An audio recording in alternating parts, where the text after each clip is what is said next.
Hi guys, thanks for joining me. I'm going to show you how I take an image and copy and paste it into a word processing document.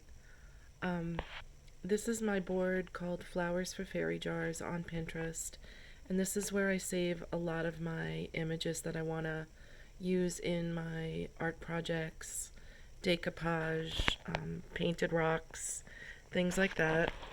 Um, so I've decided to use this little fairy here, and I just left clicked on it, and I right clicked over the larger image at the top of the screen, which when I left clicked on it, it brings it up larger.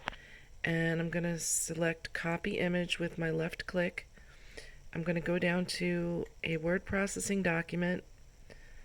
I'm so sorry for the shaking of this video. I'm trying to hold this with my hand and my arm is not working well. Anyway, here is my word processing document already set up to receive the image. I'm going to paste my fairy in there, and then I'm just going to resize it by clicking on it and making it a little bit smaller.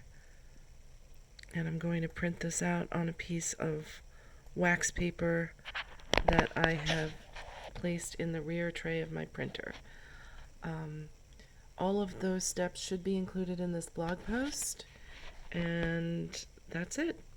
I'll show you the results when I'm done. Thank you for joining me.